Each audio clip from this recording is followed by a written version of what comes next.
Be me, 26, walking into the lobby of my new job with that first day energy, nervous but excited, wearing the blazer I bought specifically for this moment. I'd just landed a marketing coordinator role at a mid-sized tech startup in Austin called Vertex Solutions. It wasn't Google, but it was mine, and I was determined to crush it. The office was exactly what I expected: exposed brick, standing desks, a coffee bar that looked like it belonged in Brooklyn. My manager, Cara, gave me the tour and then introduced me to Nathan. "Nathan's going to be your onboarding buddy for the week," she said. "He knows all the systems, so bug him with questions. That's what he's here for." Nathan smiled, one of those polite, closed-mouth smiles that don't quite reach the eyes. He was maybe 28, average height, brown hair that looked like he cut it himself to save money, wearing a button-down that was pressed but not stylish, glasses, soft voice. "Hey, welcome to the team," he said, shaking my hand. His grip was firm but brief, like he didn't want to take up too much of my space. "Thanks, I'm excited to be here." He walked me through Slack channels, project management boards, expense reports, where the good snacks were hidden. He was patient when I asked the same question twice about our database login. Didn't make me feel stupid, just explained it again, slower, with more detail. "You'll get the hang of it," he said. "First week's always overwhelming." I thanked him genuinely. He was helpful, sweet even. But when I looked at him, I just saw nice, useful. The kind of person you're grateful exists but don't really think about when they're not in front of you. Later that week, I was fighting with the printer in the copy room, because of course the printer was broken on day 3 when Tyler from sales walked by. Tyler was different. Tall, confident in that easy way some guys have, like the world was built for them and they know it. He had the startup bro aesthetic down, fitted Henley, expensive sneakers, hair that looked effortlessly messy but definitely wasn't. "Printer giving you trouble?" he asked, leaning against the door frame. "It hates me specifically," I said, laughing. He stepped in, pressed a few buttons, and somehow made it work. "Printers can smell fear. You've got to dominate them." I laughed harder than the joke deserved, fixed my hair without thinking about it. "Let me know if you need help with anything else," he said, flashing a grin before walking away. My heart did a stupid little flutter. Nathan had shown me how to use that exact printer on day 2. I'd already forgotten. At the Friday team lunch, some taco place down the street, Nathan sat next to me at the long table. He asked how my first week went, if I was settling in, okay, if I'd found an apartment yet. I gave him surface answers, the kind you give when you're being polite, but not really present. Meanwhile, I was keeping one eye on the cool table across from us. Tyler, a few designers, the product lead who everyone said was brilliant. They were laughing about something, and I wanted to be part of that orbit. Nathan said something about a hiking trail he thought I'd like, mentioned he went there on weekends. I nodded along, already forgetting the name of it. "Totally. I've been meaning to get outside more," I said, checking my phone. He smiled that same closed-mouth smile. He was just there, and I was okay with that. 3 months in, I was starting to find my rhythm at Vertex. I knew which meetings mattered and which ones I could tune out. I knew Cara liked updates and bullet points, not paragraphs. I knew the good coffee was in the 3rd floor kitchen, not the main one. And I knew Nathan was the person I texted when I needed something.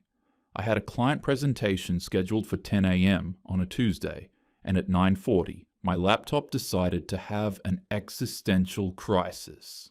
The PowerPoint file corrupted, just gone. I slacked Nathan in full panic mode. "Help! Presentation file corrupted. Meeting in 20 minutes, I'm dying." 90 seconds later, my phone rang. "Okay, walk me through what happened," Nathan said, calm and steady like he was talking someone off a ledge. He guided me through recovering the file from a backup folder I didn't even know existed, then helped me rebuild the slides that were still missing. I made the meeting with 2 minutes to spare. Afterward, I texted him, "You're a lifesaver. I owe you." He replied, "Anytime. Glad it worked out." A month later, I was moving apartments. Saturday morning, 9 a.m. Nathan showed up in a beat-up Ford pickup with moving blankets, bungee cords, hand trucks. Stuff I didn't even think about. It was just him and one other guy from accounting. We hauled furniture for 4 hours in the middle of July. Texas heat, no shade. Nathan's shirt had a full back sweat stain, but he didn't complain once. I'd promised pizza and beer. I got the pizza, but completely forgot the beer. I opened my fridge at the new place, and it was empty except for LaCroix. Oh my god, I'm the worst. I forgot beer. I have sparkling water? Nathan wiped his forehead with his sleeve. No worries. Water's good. We sat on my floor, eating pizza out of the box. I thanked him profusely. I never made it up to him. A few weeks after that, I went too hard at a friend's birthday bar crawl. Monday morning, I dragged myself to the office at 8:55, still slightly nauseous. Nathan was already at his desk. He immediately slacked me. "I've got your 9 a.m. Figured you might need a minute. Notes are in the shared folder." I started calling him my work best friend when people asked who I was close with at the office. But when Jess from design asked if I wanted to grab lunch, I said yes. When Amy invited me to a happy hour, I went. Nathan got invited to the company-wide stuff, the things where it would have been weird not to invite him. But the smaller hangs, the after-work drinks, those went to other people. One afternoon, I was in the break room complaining to Jess and Amy about a difficult client. I was loud, probably too loud, venting about how exhausting it was to deal with people who couldn't just make a decision. I didn't see Nathan walk in, didn't see him pause by the coffee machine, close enough to hear. But Amy did. She shot me a look, nodded slightly in his direction. I glanced over. Nathan was making coffee, headphones around his neck, clearly had heard everything. "Anyway," I said, lowering my voice, "I'm just over it." We left. Nathan stayed. What I didn't know, what I'd never know, was that 5 minutes later, Tyler walked in and said to Nathan, "Dude, she's kinda high maintenance, right? Always needs something." Nathan looked up from his coffee. "She's actually really cool once you get to know her," he said quietly. "Just has a lot on her plate." Tyler shrugged. "If you say so." Nathan didn't mention that conversation to me. Didn't expect anything for defending me. That's just who he was. One afternoon, I was stressing about a campaign deadline. Jess said, "Why don't you just ask Nathan for help? He's good at this stuff." I paused, like I'd forgotten he existed. "Oh yeah, good call." I texted him. He responded in 4 minutes. I started noticing little things I didn't know about him, like when someone mentioned Nathan was vegetarian and I was surprised. We'd gone to lunch together at least 10 times. Or when Tyler mentioned Nathan was really into film photography, I had no idea. Meanwhile, Nathan knew I was lactose intolerant, knew I was trying to learn Spanish, knew my mom called me every Sunday and it annoyed me. He paid attention. I didn't. One night, I posted an Instagram story from a group dinner. Me, Jess, Amy, Tyler, a few others. Trendy ramen place, sake bombs, everyone laughing. Nathan wasn't invited. It was a Thursday afternoon in October, one of those slow days where everyone's pretending to work, but mostly just scrolling. I went to the break room to make my third coffee of the day. Nathan was already there, standing by the counter, staring at a packet of sugar like it held the secrets of the universe. "Hey," I said, grabbing a mug. He looked up, startled. "Oh, hey." There was a weird energy around him. Nervous, maybe? He kept fidgeting with the sugar packet. I filled my mug, waited for the Keurig to do its thing. The silence stretched. "Random question," Nathan finally said, not looking at me. "Do you know Sarah from accounting?" I perked up. Nathan never talked about his personal life. "Sarah Chen? Yeah, she's cool. Why?" He cleared his throat. "I think I've talked to her a few times in the lunch area, and she seems really nice. Smart, funny. I was thinking about maybe asking if she wanted to grab coffee sometime. Oh my God. Nathan had a crush. That's so sweet. You should totally go for it. He finally looked at me, something vulnerable in his expression, like he was handing me something fragile. You think? I don't know. I haven't done this in a while. I don't want to make it weird at work if she's not interested. Nathan, you're a catch, seriously, and Sarah's nice. I don't think she'd make it weird even if she wasn't into it. But honestly, I think you should just ask her. He exhaled, some tension leaving his shoulders. Okay, thanks. I needed to say it out loud to someone, I guess. I'm glad you told me. Just, don't mention it to anyone, okay? I don't want it to be a whole thing. Of course, I said. That evening, I was at a wine bar with Jess and Amy.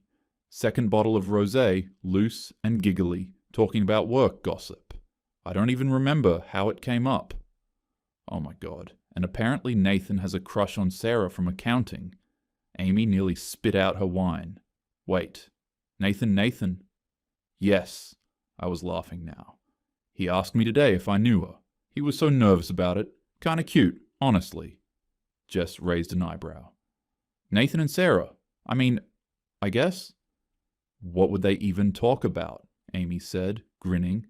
Spreadsheets and, I don't know, taxes? We all laughed. Amy pulled out her phone. I'm texting Sarah right now. She needs to know. Wait, don't... I started, but I was still laughing and Amy was already typing. A tiny voice in my head said I should feel bad about this. But the wine was warm in my chest and my friends were funny and it was just gossip, right? By Monday, it had spread. Tuesday afternoon, I was walking past the break room and heard Sarah's voice. So I heard you were going to ask me to the company picnic? I stopped, peeked around the corner. Nathan was standing by the microwave, frozen. Sarah was leaning against the counter, not unkind, but not exactly warm either. There were 3 other people in the room, witnesses. Nathan's face was red. I don't know where you heard that. Someone mentioned it, Sarah said. I'm flattered, but I'm actually seeing someone. Oh, okay, that's cool. No worries. He grabbed his Tupperware and left. Didn't make eye contact with anyone. Later that week, I saw him in the hallway. Hey, I said, stepping into his path. He stopped, looked up. His expression was carefully neutral. I heard about the Sarah thing. I'm sorry that got weird. He nodded slowly. Yeah, it did. I asked you not to mention it, he said quietly. That was the last thing I said. The words hit me. Had he? I tried to remember. I'm really sorry. I wasn't trying to... It's fine, he cut me off. It's done. He walked past me. Nathan went back to helping me with stuff the next week. Covered a meeting when I was running late, sent me a file I'd asked for. Everything seemed normal. Except it wasn't normal. Nathan used to say good morning every day when he got to his desk. Not loud, not making a production of it. Just a quiet morning to whoever was nearby, including me. After the Sarah thing, he stopped. I didn't notice for over a week. When I finally registered it, that he'd walk in, sit down, put his headphones on without a word, I thought it was weird. Off. One morning I tested it, said, good morning, first as he walked past my desk. He nodded once, kept walking. No smile, no words. I told myself he was probably just stressed, busy, going through something. It never occurred to me that the something was me. Everything seemed normal, to me, anyway. 2 weeks after the Sarah incident, we had a Monday morning strategy meeting. 12 people crammed into the conference room, Kara at the head of the table, running through Q4 campaign ideas. The energy was sluggish. Everyone had their coffee, half listening, checking phones under the table. Kara asked for input on our social media approach. Silence. Nathan cleared his throat. What if we did a user-generated content series? Get customers to share their stories, repost the best ones, build community engagement. A few people nodded vaguely. Kara said, Interesting, but didn't write it down. The conversation moved on. 10 minutes later, Tyler leaned forward. Hey, what if we did something with user-generated content? Like, get customers to share their experiences, feature them on our channels. Kara's face lit up. Oh, that's good. Really good. Let's explore that. She started writing on the whiteboard. Other people chimed in, building on it. Tyler sat back, looking pleased with himself. I got excited too. Yes, we could create a hashtag campaign around it. Maybe incentivize submissions with a monthly feature. Love that, Kara said, pointing at me. Tyler, can you work with her on a proposal? Absolutely, Tyler said. Nathan sat at the far end of the table. Didn't say anything. His notebook was open in front of him, pen in hand, but he wasn't writing, just staring at the table. After the meeting, everyone filed out. I was chatting with Jess about lunch plans when I saw Nathan still sitting there, alone, closing his notebook slowly. For a split second, I thought about going back, saying something, acknowledging that it was his idea first. But Tyler was waiting by the door, asking about my afternoon availability for the campaign brainstorm. I left with everyone else. Nathan sat there for another minute, then he got up, tucked his notebook under his arm, and walked back to his desk. He never brought it up. I turned 28 in August. I wanted to do something nice. Not a huge party, just dinner with people I liked. I picked this Italian spot downtown. Candlelit tables, handmade pasta, Instagram worthy. I made a group chat on a Tuesday. B-Day dinner crew. Added Jess, Amy, Tyler, a couple designers, 2 friends from outside work. 12 people total. The dinner was Saturday. Amazing time.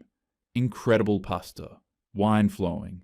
Everyone laughing and talking over each other. I took 1,000,000 photos. Posted the best one. All of us crammed around the table. Candlelight. Wine glasses raised. Caption. Feeling so grateful for these humans. 47 likes by Sunday morning. Monday. I was in the break room setting up for my office party. Jess had accidentally told me about it, but I was pretending to be surprised. Nathan walked in carrying decorations. Oh hey, thanks for grabbing those, I said. He started hanging streamers without a word. We worked in silence, tape ripping off the roll.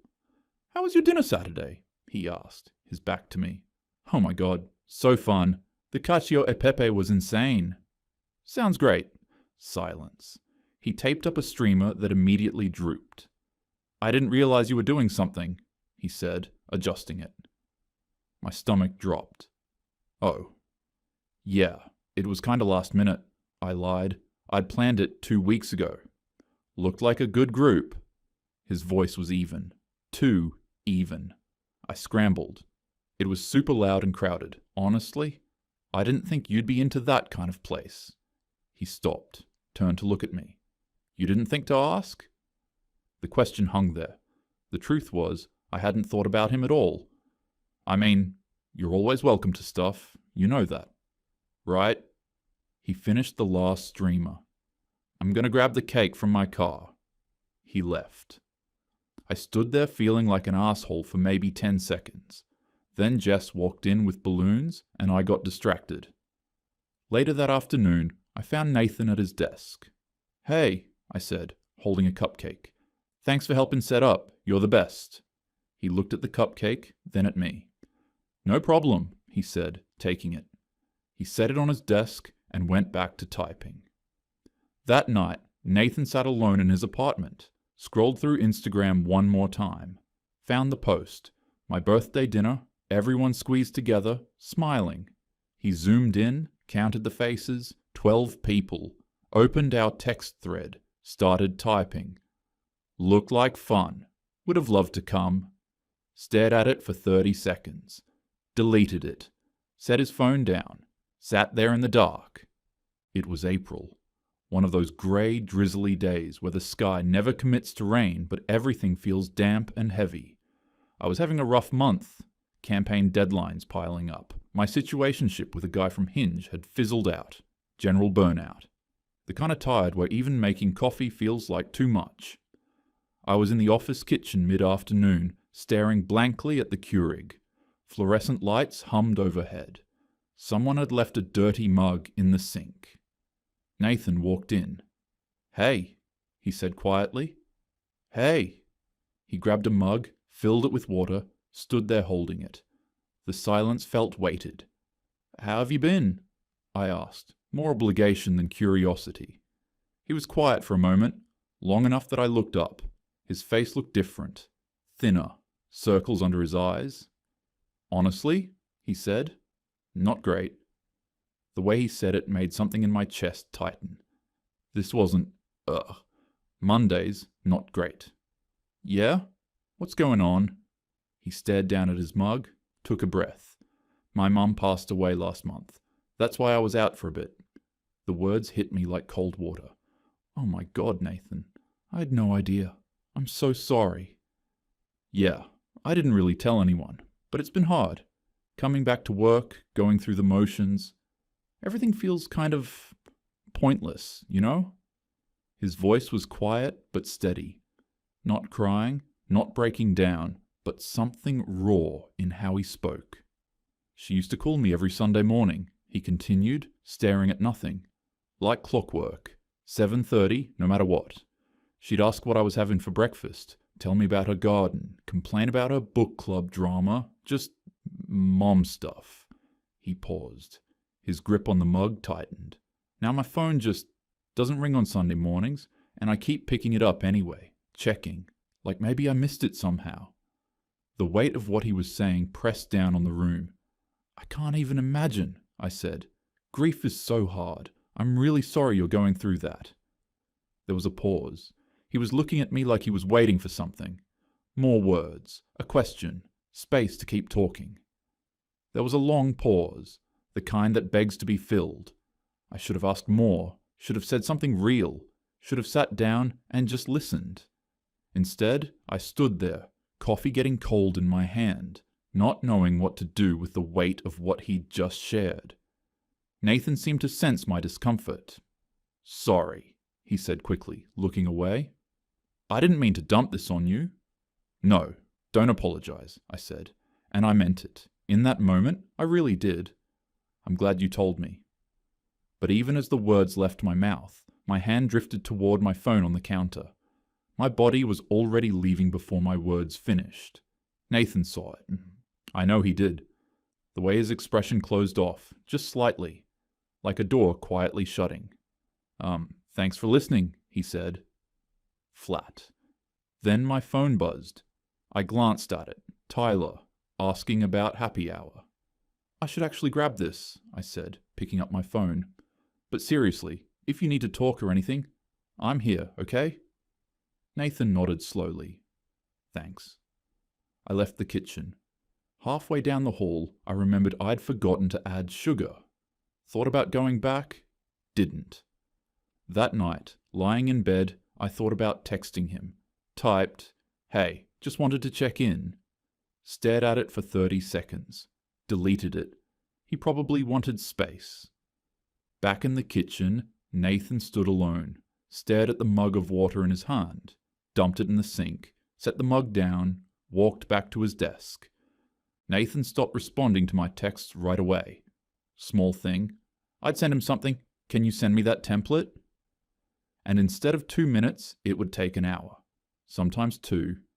When he did reply, it was short. No emoji, no problem. Just the file or a "yep." Then he stopped coming to group lunches. We had this informal thing where a bunch of us would walk to the sandwich place every Wednesday. Nathan used to come sometimes. Never said much, just listened. 3 Wednesdays in a row, he didn't show. I saw him eating at his desk instead, headphones in, staring at his screen. Marcus from IT sat with him once. I saw them talking, Nathan's expression serious. By May, he was late to work more often. 15, 20 minutes. Nathan used to be early to everything. Now he'd slip in right at 9, looking like he hadn't slept. His desk got messy. Coffee mugs he forgot to bring to the kitchen, papers scattered, a hoodie draped over his chair for 3 days. One afternoon, Marcus stopped by my desk. "Hey, have you noticed Nathan's been off lately?" I thought about it. "I mean, yeah, he's been kind of quiet. Why?" Marcus hesitated. "I don't know. He just seems really down. You guys are close. Have you checked on him?" The word close made me pause. "I'll text him," I said. That night. "Hey, you good?" 2 hours later. "Yeah, all good." Relief washed over me. "See? He's fine." I didn't follow up. The next week, a bunch of us sat in the break area. I was venting about Hinge again. I swear, why are men so low effort? This guy's opening line was, "Hey." That's it. Just hey. Like, put in some energy. Jess laughed. "You're too picky." "I have standards. Sue me." Amy grinned, glanced down the table. "What about Nathan? He's single, right?" The table went quiet for a fraction of a second. I laughed. "Automatic? Not mean, just, reflexive. Nathan's great, but he's not really my type, you know?" Casual. Same tone I'd use to say, "I don't like olives." Nathan was at the far end of the table, headphones on. He got up, threw his container in the trash, walked out. Jess shot me a look. I shrugged. Later that afternoon, I was walking back from the bathroom when I saw Nathan coming down the hallway toward me. Our eyes met. I smiled. Automatic, the same smile I'd give anyone. He looked right at me. No expression, no acknowledgement, just looked straight through me like I was glass. Kept walking. I stopped, turned to watch him go. He didn't look back. A cold feeling settled in my stomach. Did he hear what I said at lunch? No, he couldn't have. His headphones were on, right? I pushed the thought away. He was probably just having a bad day. I went back to my desk and didn't think about it again. By the second week of June, Nathan stopped coming to work. Monday, no Nathan. Tuesday, no Nathan. Wednesday, someone asked where Nathan was. Kara said he was taking some personal time. I thought about texting him, opened our thread, stared at it, told myself he'd reach out if he needed something. I was busy anyway. Campaign launch, drowning in deck revisions and client calls. Thursday, Marcus tried calling Nathan. Voicemail. Friday, I was packing up at 5:30 when I saw Marcus in the hallway. His face was wrong, pale, eyes red like he'd been crying or trying not to. "Marcus." He shook his head, kept walking toward the conference room. My stomach dropped. Something was very wrong.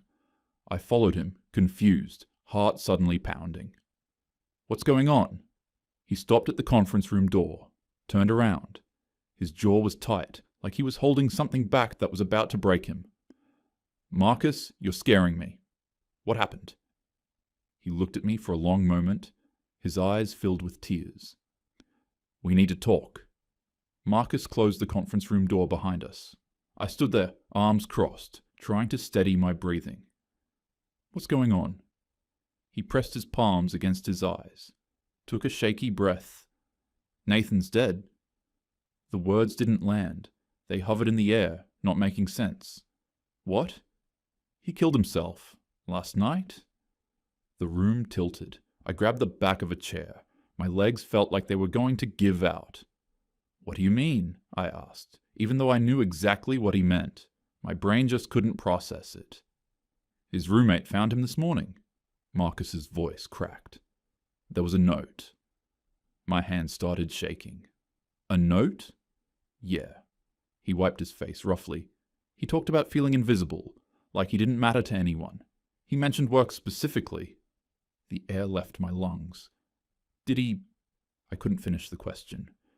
"Your name wasn't in it," Marcus said, and for a split second I felt relief so intense it made me nauseous. Then he added, "But he talked about you. To me. A lot. I think he really cared about you." The relief curdled into something worse. Something that felt like my chest was caving in. "I don't understand," I whispered. "He seemed fine. I mean quiet, but—" Marcus looked at me like I was a stranger. He wasn't fine. He hasn't been fine for months. His voice was raw. Did you ever actually ask him? I texted him last week. He said he was good. And you believed that? Marcus shook his head. Disappointment etched across his face. You've known him for 3 years. Did you really think he was good? I had no answer. He told me about the move, Marcus said, voice low and steady now. 4 hours in July heat. You forgot the beer.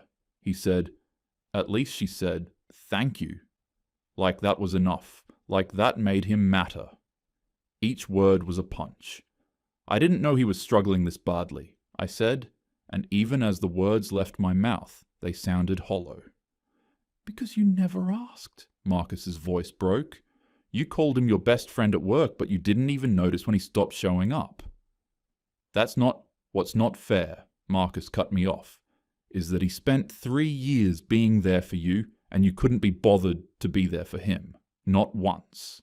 Not one fucking time when it actually mattered. I was crying now, tears streaming down my face. I didn't mean to. I know you didn't mean to, Marcus said, softer now, but somehow it hurt more. That's the whole problem. You didn't mean to.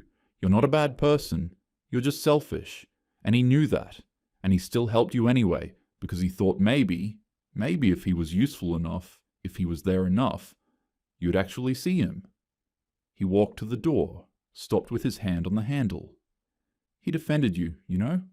When people said you were high maintenance. When Tyler called you exhausting.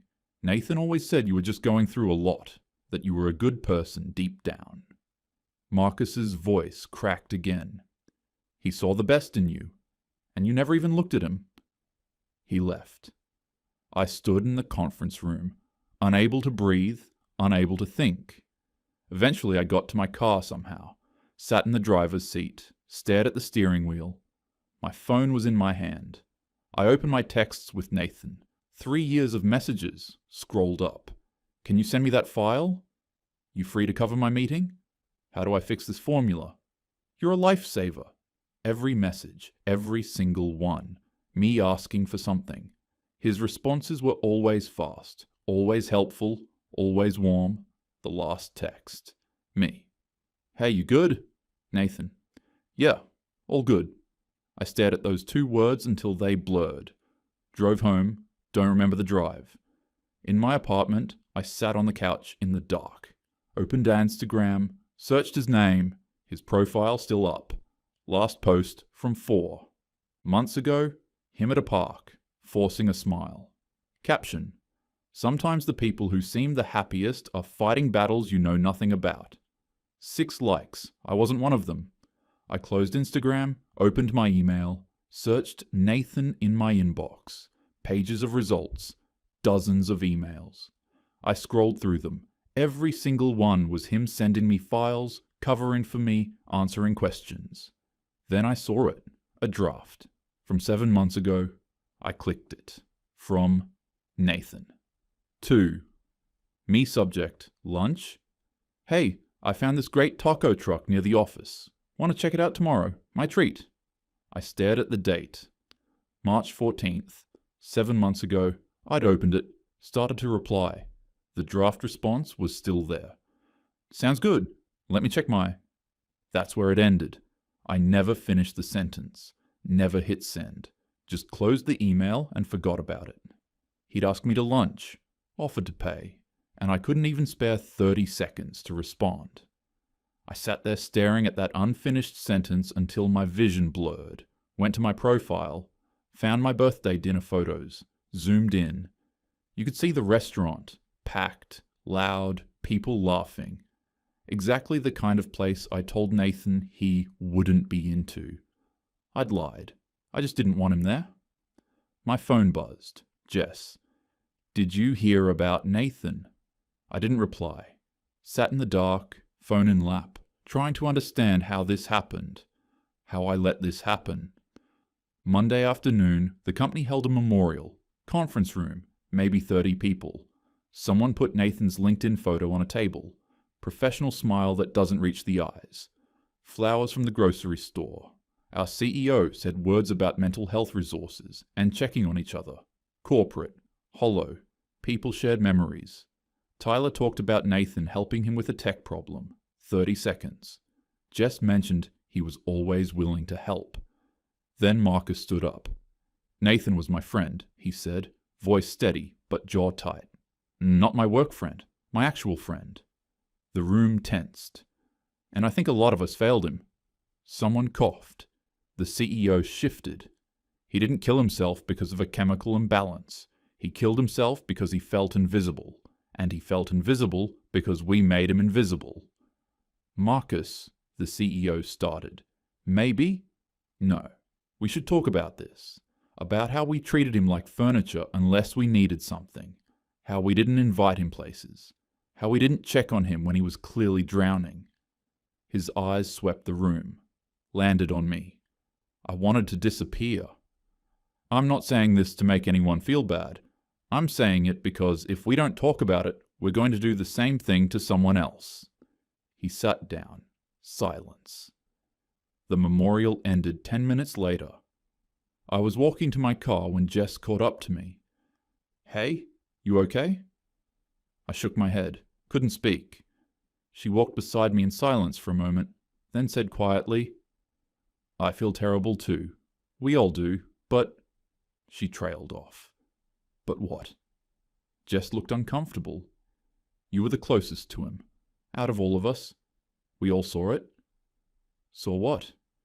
The way he looked at you when you'd walk into a room. Her voice was soft, almost pitying.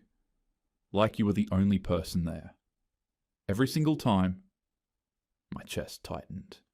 I don't think any of us realized how much he... She stopped herself. I'm sorry. I just thought you should know. It wasn't just Marcus who noticed. She squeezed my arm and walked away. I stood there in the parking lot, keys in hand, unable to move. Everyone saw it. Everyone except me. In the parking lot after work, Marcus found me. We need to talk. I stopped. Marcus, You called him your best friend, but you didn't even know his mom died until he told you in passing. You didn't notice when he stopped coming to lunch. You didn't check on him when he vanished for a week. I didn't know, because you never asked. His voice cracked. He spent 3 years showing up for you. You couldn't show up for him once. I texted him. One text, after I told you to, and when he said he was fine, you took it at face value because it was easier than actually caring. Tears streamed down my face. He told me about your birthday, Marcus continued, voice shaking.